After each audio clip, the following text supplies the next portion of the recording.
ఇచ్చేసిన సంధ్యారెడ్డి గారు first time పరిచయం కాబట్టి పేరు కొంచెం అది చాలా ఇక్కడికి ఇచ్చేసిన చెల్లెళ్లకు అక్కలకు అందరికీ నా హృదయపూర్వక నమస్కారాలు తెలియజేస్తున్నాను. అమ్మలారా చాలా సంతోషం. మన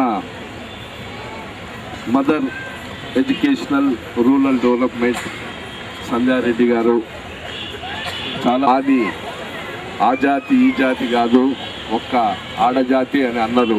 చాలా సంతోషమైన మాట అది. ఆ మనస్సు ఇంతమందిని జమ చేయాలంటే మేము కొంచెం ఎక్సర్సైజ్ చేయాల్సి వస్తుంది. మీరు వితౌట్ ఎక్సర్సైజ్ ఇంతమందిని ఎంబడేసుకొని వచ్చిందంటే దానికి మీ కాన్సెప్ట్ చాలా ముఖ్యమైన కాన్సెప్ట్. ఇది ఆడజాతి కాన్సెప్ట్.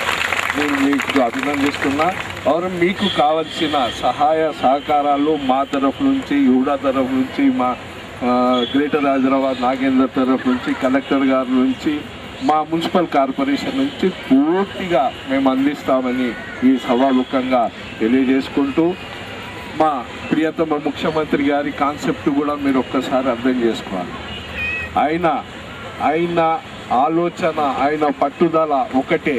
ప్రతి ఆడపడుచు మగవారితో సమానంగా అన్నిట్లో కూడా, ఏది సంపాదనలో కూడా అన్నిట్లో సమానంగా ఉన్న సంపాదన ఒక్కటే వాళ్ళని తక్కువ చూపెడుతున్నది. అట్లా కాకుండా మా ముఖ్యమంత్రి గారి ఆలోచన ఏంటంటే ప్రతి ఒక్క ఆడపడుచు మగాయలకు సమానంగా సంపాదించినాడే వాళ్ళకు సమాన హక్కులు వస్తాయని చెప్పి ఆయన ఆలోచనతో ఈరోజు ఆయన పావలా వడ్డీ ప్రవేశపెట్టిన సంగతి మీ అందరికీ తెలుసు. ఆయన కళ ఒక్కటే.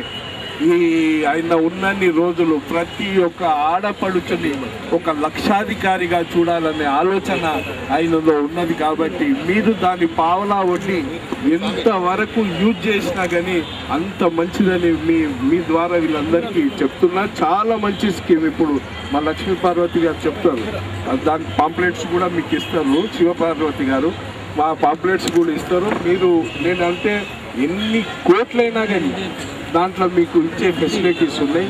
ఈ ట్రైనింగ్కు దానికి మ్యాచ్ చేస్తే మాత్రము ఇక్కడ ఉన్న వాళ్ళంతా లక్షాధికారులు కావచ్చని ఈ సభాముఖంగా నేను తెలియజేసుకుంటూ